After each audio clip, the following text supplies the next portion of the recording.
ಬಾಬಾ ಸಾಹೇಬ್ ಅಂಬೇಡ್ಕರ್ಗೆ ವೇದಿಕೆ ಮೇಲೆ ಆಸೀನರಾಗಿರ್ತಕ್ಕಂಥ ಎಲ್ಲ ಹಿರಿಯರಿಗೂ ಹಾಗೂ ವೇದಿಕೆ ಮುಂಭಾಗದಲ್ಲಿ ಆಸೀನರಾಗಿರ್ತಕ್ಕಂಥ ಎಲ್ಲ ಪ್ರೀತಿಯ ಕೂತಾಂಡಹಳ್ಳಿ ಸುತ್ತಮುತ್ತಲಿನ ಎಲ್ಲ ಗ್ರಾಮಸ್ಥ ಬಂಧುಗಳಿಗೂ ಹಾಗೂ ಇಲ್ಲಿ ಬಂದಿರತಕ್ಕಂಥ ಯೂಟ್ಯೂಬ್ ಮೀಡಿಯಾದವರಿಗೂ ವಿಶೇಷವಾಗಿ ಈ ಗ್ರಾಮದ ನಮ್ಮ ಯುವ ನಾಯಕ NSU ಅಧ್ಯಕ್ಷರಾಗಿರ್ತಕ್ಕಂಥ ಶ್ರೀಹರಿ ಅವರ ಸೋದರಾಗಿರ್ತಕ್ಕಂಥ ರಾಮು, ಶ್ರೀನಾಥ, 3 ಜನಕ್ಕೂ ಕೂಡ ನಾನು ತುಂಬ ಆಭಾರಿಯಾಗಿರ್ತೀನಿ. ನನ್ನ ಈ ಕಾರ್ಯಕ್ರಮಕ್ಕೆ ಕರೆದು ಒಂದು ಅಂಬೇಡ್ಕರ್ ಅವ್ರಿಗೆ ಒಂದು ಸೇವೆ ಮಾಡ್ತಕ್ಕಂಥದ್ದು, ಅವರು ಹೋರಾಟದಲ್ಲಿ ಪಾಲ್ಗೊಳ್ತಕ್ಕಂಥದ್ದು, ಅವರು ನಮಗೆ ಕೊಟ್ಟಿರ್ತಕ್ಕಂಥ ಹೋರಾಟದಲ್ಲಿ ಅವರ ಪುತ್ಲಿಯನ್ನು ಅನಾವರಣ ಮಾಡ್ತಕ್ಕಂಥದ್ದು ಒಂದು ಅದೃಷ್ಟ ಇದ್ರೆ ಮಾತ್ರ ಸಾಧ್ಯ ಆಗಿರ್ತದೆ. ಒಬ್ಬ ವ್ಯಕ್ತಿಗೆ ಸುಮ್ಮನೆ ಬಾಬಾ ಸಾಹೇಬ್ ಅಂಬೇಡ್ಕರ್ರ ಕಾರ್ಯಕ್ರಮದಲ್ಲಿ ಪಾಲ್ಗೊಳ್ಳಲಾಗೋದಿಲ್ಲ. ಯಾಕಂದ್ರೆ ಅವ್ರ ಬಗ್ಗೆ ಮಾತಾಡ್ಬೇಕಂದ್ರೂ ಕೂಡ ನಾವು ಭಯಪಟ್ಟು ಮಾತಾಡ್ಬೇಕಾಗ್ತದೆ. ಯಾಕಂದ್ರೆ ಅವ್ರ ಬಗ್ಗೆ ಮಾತಾಡುವಾಗ ಸ್ವಲ್ಪ ಈ ಕಡೆ ಆ ಕಡೆ ಮಾತಾಡಿದ್ರು ಕೂಡ ಬಹಳಷ್ಟು ತಪ್ಪಾಗ್ತದೆ. ಅದಕ್ಕೆ ಈ ಮಾತನ್ನು ಹೇಳ್ತಾ ಇದ್ದೀನಿ. ಅವ್ರಿಗೆ ಧನ್ಯವಾದ ತಿಳಿಸ್ತಾ, ಬಾಬಾ ಸಾಹೇಬ್ ಅಂಬೇಡ್ಕರ್ ಬಾಲ್ಯದಲ್ಲಿ 5 ವರ್ಷಕ್ಕೇನೆ ಅವ್ರ ತಾಯಿ ತೀರ್ಕೊಂತಾರೆ. ತದನಂತರ ಅವರ ಅಕ್ಕಂದಿರು ಅಣ್ಣಂದಿರು ಬಹಳಷ್ಟು ಪ್ರೀತಿಯಾಗಿ ಪ್ರೌಢಶಾಲೆವರೆಗೂ ಕೂಡ ಅವ್ರು ಬೆಳೀತಾರೆ. ತದನಂತರ ಪ್ರೌಢಶಾಲೆಗೆ ಹೋದ್ಮೇಲೆ ಅವ್ರಿಗೆ ಏಟು ಮೇಲೆ ಎದುರೇಟು ಬೀಳ್ತದೆ. ಈ ಸಮಾಜದಲ್ಲಿ ನನ್ನ ದಲಿತರನ್ನ ಯಾವ ರೀತಿ ಕಾಣ್ತಾ ಇದ್ದಾರೆ, ಈ ಸಮಾಜ ಎಷ್ಟು ಕಷ್ಟಪಡ್ತಾರೆ ನಮ್ಮ ದಲಿತರು, ನಮ್ಮ ಜನಾಂಗ ಅಂತ ನನ್ನ ಅರಿವು ಬರ್ತದೆ.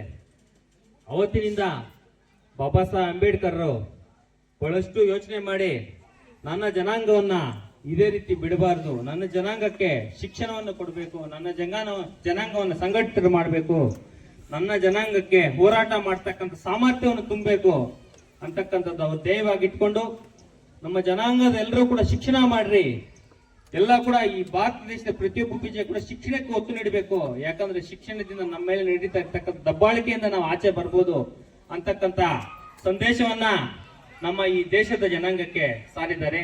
ಅದೇ ರೀತಿ ತಾವೆಲ್ಲ ಕೂಡ ಹೋರಾಟ ಮಾಡ್ಬೇಕು, ಹೋರಾಟದಿಂದ ನಮ್ಮ ಹಕ್ಕನ್ನ ನಾವು ಪಡೀಕೊಂತೀವಿ ಅಂತಕ್ಕಂಥ ವಿಚಾರವನ್ನು ಕೂಡ ನಮ್ಗೆಲ್ಲ ಕೂಡ ಈ ದಿನ ತಿಳಿಸಿದ್ದಾರೆ. ಬಂಧುಗಳೇ, ಈ ವಿಶ್ವದಲ್ಲಿ ಯಾವುದಾದ್ರೂ ಒಂದು ಹೆಸರಿಗೆ ಹೇಳಿದ ತಕ್ಷಣ ಅಷ್ಟೊಂದು ಪವರ್ಫುಲ್ ಆಗಿರ್ತಕ್ಕಂಥ ಒಂದು ಹೆಸರು ಯಾವ್ದಾದ್ರು ಇದೆ ಅಂದ್ರೆ ಅದು ಬಾಬಾ ಸಾಹೇಬ್ ಅಂಬೇಡ್ಕರ್ ಹೆಸರು. ಯಾರೇ ಆಗಿರ್ಲಿ, ಈ ವಿಶ್ವದಲ್ಲಿ ಅಷ್ಟೊಂದು ಹೆಸರು, ಅಷ್ಟೊಂದು ಕೋಟಿ ಜನಕ್ಕೆ ಗೊತ್ತಿರ್ತಕ್ಕಂಥ ಹೆಸರು ಬಾಬಾ ಸಾಹೇಬ್ ಅಂಬೇಡ್ಕರ್ ಹೆಸರು. ಒಂದು ದಲಿತ ಕುಟುಂಬದಲ್ಲಿ ಹುಟ್ಟಿ ಒಬ್ಬ ಸಾಮಾನ್ಯ ಸೈನಿಕ, ಅವರಪ್ಪ ಅಲ್ಲಿ ಹುಟ್ಟಿರ್ತಕ್ಕಂಥ ಬಾಬಾ ಸಾಹೇಬ್ ಅಂಬೇಡ್ಕರ್ ಇವತ್ತು ದಲಿತರಲ್ಲಿ ಫಸ್ಟ್ ಫಾರಿನ್ ಅಲ್ಲಿ ಓದಿರ್ತಕ್ಕಂಥ, ವಿಶ್ವದ ಪ್ರಸಿದ್ಧಿಯಾಗಿರ್ತಕ್ಕಂಥ ಕೊಲಂಬೋ ಯೂನಿವರ್ಸಿಟಿಯಲ್ಲಿ ಓದಿರ್ತಕ್ಕಂಥದ್ದು ಕೂಡ ಬಾಬಾ ಸಾಹೇಬ್ ಅಂಬೇಡ್ಕರ್ ಫಸ್ಟ್ ದಲಿತರು. ಇಷ್ಟೊಂದು ಡಾಕ್ಟರೇಟ್ ಇವಾಗ ಕೂಡ ಪಡೆದಿರ್ತಕ್ಕಂಥ ಮೊಟ್ಟ ಮೊದಲನೇ ಭಾರತೀಯ ವ್ಯಕ್ತಿ ಯಾರಾದ್ರೂ ಅಂದ್ರೆ ಬಾಬಾ ಸಾಹೇಬ್ ಅಂಬೇಡ್ಕರ್. ಒಂದು ಕಟ್ಟಕಡೆಯ ಕುಟುಂಬದಲ್ಲಿ ಹುಟ್ಟಿರ್ತಕ್ಕಂಥ ಒಂದು ಬಾಬಾ ಸಾಹೇಬ್ ಅಂಬೇಡ್ಕರ್ ಯಾಕೆ ಪ್ರತಿ ಸಂದರ್ಭದಲ್ಲೂ ಕೂಡ ತಾವೆಲ್ಲ ಕೂಡ ಓದ್ಬೇಕು ಅಂತ ತಮ್ಗೆಲ್ಲ ಕೂಡ ಹೇಳಿದ್ದಂದ್ರೆ, ಇವತ್ತು ಯಾವ ವ್ಯಕ್ತಿ ವಿಗ್ರಹಗಳು ಕೂಡ ಇಡೀ ಪ್ರಪಂಚದಲ್ಲಿ ಅಷ್ಟೊಂದು ವಿಗ್ರಹಗಳು ಯಾರ್ದು ಇಲ್ಲ, ಬಾಬಾ ಸಾಹೇಬ್ ಅಂಬೇಡ್ಕರ್ದು ಮಾತ್ರ ಇರ್ತಕ್ಕಂಥದ್ದು. ನೆನ್ಪಿಟ್ಕೊಬೇಕು, ಇಡೀ ವಿಶ್ವದ ಅತಿ ಎತ್ತರದ ವಿಗ್ರಹ ಇರ್ತಕ್ಕಂಥದ್ದು ನಮ್ಮ ಪಕ್ಕದ ವಿಜಯವಾಡದಲ್ಲಿ, ಆಂಧ್ರ ಪ್ರದೇಶದಲ್ಲಿ 206 ಅಡಿ ಎತ್ತರದ ವಿಶ್ವದ ಅತಿ ಎತ್ತರದ ಬಾಬಾ ಸಾಹೇಬ್ ಅಂಬೇಡ್ಕರ್ ವಿಗ್ರಹ ಇದ್ದ. ಅದು ಮಾಡಿದ್ದು ಹಿಂದಿನ ಸರ್ಕಾರ, ನಮ್ಮ ಜಗನ್ಮೋಹನ್ ರೆಡ್ಡಿ ಅವರು ಮುಖ್ಯಮಂತ್ರಿ ಇದ್ದಾಗ ಮಾಡಿರ್ತಕ್ಕಂಥದ್ದು. ಎರಡನೇದು ಹೈದರಾಬಾದ್ ಅಲ್ಲಿ 125 ಅಡಿದು. ನಮ್ಮ ಸರ್ಕಾರಗಳು ಹೋದ ವರ್ಷ ಹೇಳಿತ್ತು 150 ಅಡಿ ಮೂರ್ತಿ ಮಾಡ್ತೀವಿ ಅಂತ.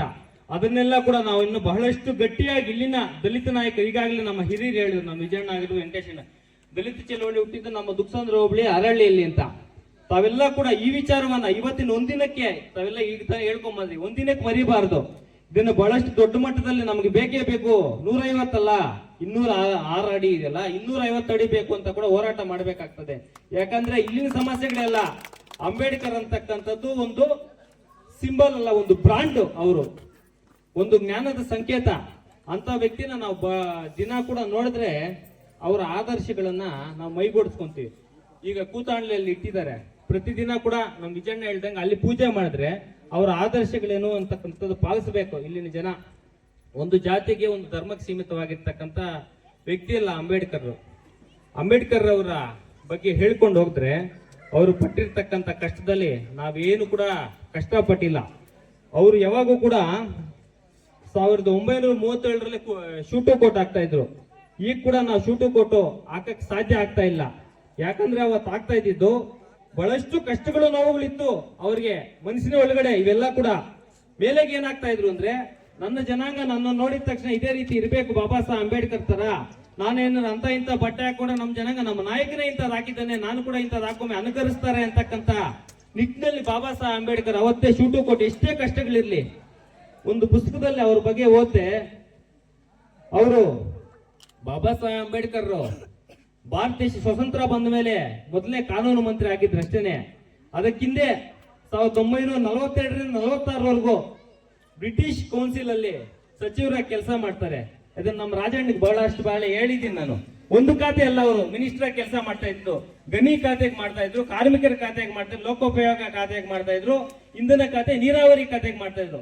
ಅವ್ರು ನೀರಾವರಿ ಖಾತೆಗೆ ಆದಂತ ಸಂದರ್ಭದಲ್ಲಿ ಈ ದೇಶಕ್ಕೆ ಹಲವಾರು ಡ್ಯಾಮ್ಗಳು ಕಟ್ಟಿಸ್ಕೊಟ್ಟಿರ್ತಕ್ಕಂಥ ಚರಿತ್ರೆ ಇರ್ತಕ್ಕಂಥದ್ದು ಬಾಬಾ ಸಾಹೇಬ್ ಅಂಬೇಡ್ಕರ್ಗೆ. ಅವರು ಇದೊಂದೇ ಅಲ್ಲ, ಸ್ವತಂತ್ರ ಹೋರಾಟ ಮಾಡ್ತಕ್ಕಂಥ ಸಂದರ್ಭದಲ್ಲಿ ಮಹಾತ್ಮ ಗಾಂಧೀಜಿ, ನೆಹರು, ಸರ್ದಾರ್ ವಲ್ಲಭಾಯ್ ಪಟೇಲ್ರು, ನಮ್ಮ ಸರ್ದಾರ್ ವಲ್ಲಭಾಯ್ ಪಟೇಲ್ರು ಎಲ್ಲರನ್ನೂ ಕೂಡ ಜೈಲಿಗೆ ಹಾಕಿರ್ತಾರೆ. ಇವರು ಬ್ರಿಟಿಷರ ವಿರುದ್ಧ ಹೋರಾಟ ಮಾಡ್ತಾ ಇದ್ದಂತ ಸಂದರ್ಭದಲ್ಲಿ ಅವ್ರು ಜೈಲ್ಗೆ ಹಾಕಿ ಇವ್ರನ್ನ ನೇಣಿಗೆ ಹಾಕ್ಬೇಕು ಅಂತಕ್ಕಂಥ ಆದೇಶವನ್ನು ಕೂಡ ಮಾಡಿರ್ತಾರೆ. ಚಾರ್ಲ್ಸ್ ವಿಲ್ಸನ್ ಏನವರು ಆಗಿನ ನಮ್ಮ ಭಾರತದ ರಾಯಭಾರಿ ಆಗಿರ್ತಾರೆ. ಅವರು ವೈಸ್ರಾಯ್ ಆರ್ಡರ್ ಮಾಡಿದಾಗ ಇದಕ್ಕೆ ಅಡ್ಡ ಆಗಿರ್ತಕ್ಕಂಥ ನಮ್ಮ ಬಾಬಾ ಸಾಹೇಬ್ ಅಂಬೇಡ್ಕರ್ ಅವ್ರು ಏನ್ ತಪ್ಪು ಮಾಡಿದಾರಂತ ಅವ್ರು ನೇಣಿಗೆ ಹಾಕ್ತಿರಂತ ಅಡ್ಡ ಹೋಗಿದ್ದು ಇದೇ ವ್ಯಕ್ತಿನೇ ಬಾಬಾ ಸಾಹೇಬ್ ಅಂಬೇಡ್ಕರ್. ಅವರೆಲ್ಲ ಬದುಕಿ ಇವತ್ತು ಪ್ರಧಾನಿಗಳಾಗಿ ಇನ್ನೊಂದು ಹೆಸರು ಮಾಡಿದಾರಂದ್ರೆ ಅದಕ್ಕೆಲ್ಲ ಮೂಲತಃ ಕಾರಣ ನಮ್ಮ ಬಾಬಾ ಸಾಹೇಬ್ ಅಂಬೇಡ್ಕರ್. ತದನಂತರ ನಮ್ಮ ಬ್ರಿಟಿಷ್ ಅವರು ಆಳ್ವಿಕೆ 200 ವರ್ಷ ಮಾಡಿದ ನಂತರ ಕೂಡ ನಮ್ಮನ್ನ ಬಿಟ್ಟು ಹೋಗುವಂತ ಸಂದರ್ಭದಲ್ಲಿ ಅವರು ಈ ದೇಶದ ಪ್ರಧಾನಿ ಬಾಬಾ ಸಾಹೇಬ್ ಅಂಬೇಡ್ಕರ್ ಆಗ್ಬೇಕು ಅಂತ ಕೂಡ ಅವರು ಬಹಳಷ್ಟು ಕಷ್ಟಪಟ್ಟು ಇಲ್ಲಿ ಹೇಳಿರ್ತಾರೆ.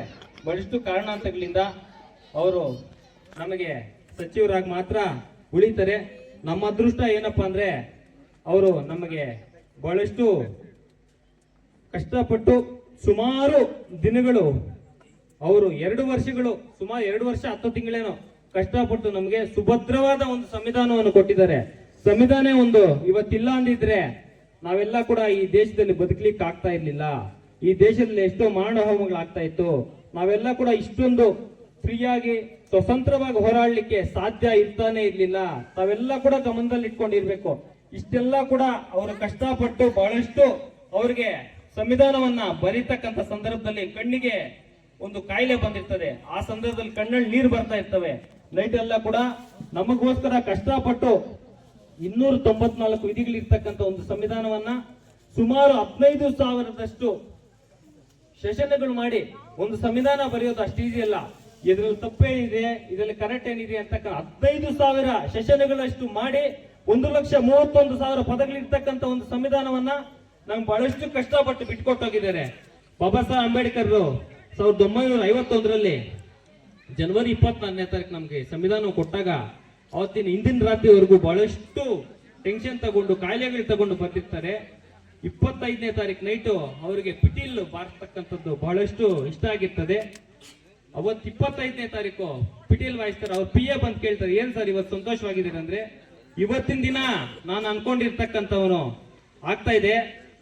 ರಾಜಭವನದಲ್ಲಿ ಇರ್ತಕ್ಕಂಥ ರಾಜ ಇವತ್ತು ಆಚೆ ಬರ್ತಾನೆ, ಇಲ್ಲಿ ಆಚೆ ಇರ್ತಕ್ಕಂಥವನು ರಾಜನಾಗ್ತಕ್ಕಂಥ ಒಂದು ಸಂದರ್ಭ ಇವತ್ತು.